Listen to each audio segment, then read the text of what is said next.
Magandang araw sa inyo mga katuwang. Ako po si Brother Ryan America, disciple preacher ng El Shaddai Tapat Chapters, at welcome sa ating almusal for our soul ngayong araw ng Lunes, February 24, 2025.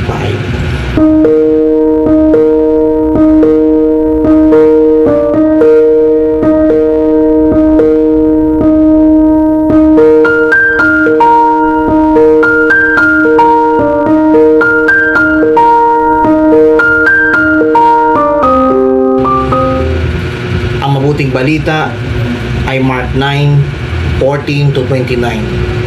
Ito po ang sabi ng Ebanghelyo. Nang si Jesus ay makita ng Espiritu, biglang napangisay nito ang bata, ano pat napalugmok ito sa kanya at gumulong-gulong na bumubula ang bibig. Kailan pa siya inaalihan ng masamang espiritu? Tanong ni Jesus Ama. Mula pa po sa kanyang pagkabata. Kaya kung may magagawa kayo, mahabag po kayo sa amin at tulungan ninyo kami. Kung may magagawa, ulit ni Jesus, mapangyayari ang lahat sa may pananalig.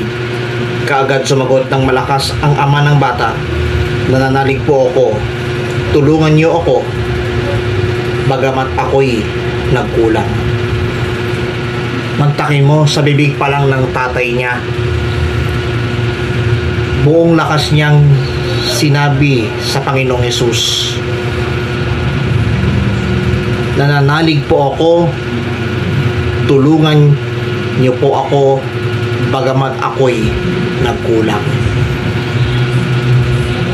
Yan ang pinaka viral, trending, fresh at hot topic para sa araw ng Lunes. Help me even though I doubt. Nananalig po ako. Help even in times of doubt. Yan po pinaka viral, trending, fresh at hot topic.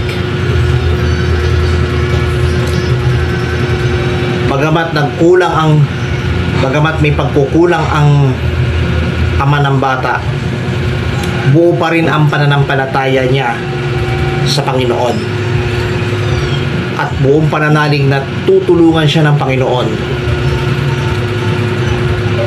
Alam niyo po, sa mga healing service, ang tawag po yan ay deliverance from evil possession. At kumbaga, at tawag doon sa loob ng simbahan, at meron tayong tinatawag na exorcism.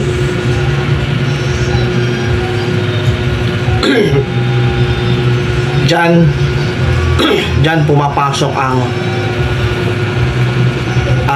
pagpapalayas ng mga demonyo, o tinatawag na spiritual warfare. Doon natin masasalamin kung gaano tayo katibay ang ating pananalig sa ating Panginoon. Kapag tayo patuloy na magpapakumbaba sa ating Panginoon, tsak tayo po na mga nagmamahal sa Diyos ay patuloy at higit na patuloy na pagsikapan na dumulog sa harapan ng ating Panginoon.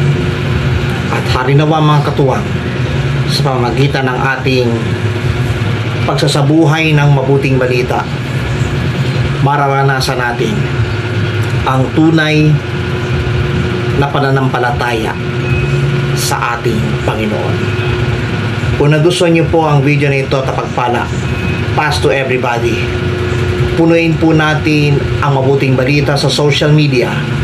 Gawin po nating viral, trending, fresh at hot topic ang mabuting balita dito po sa almusal for our soul.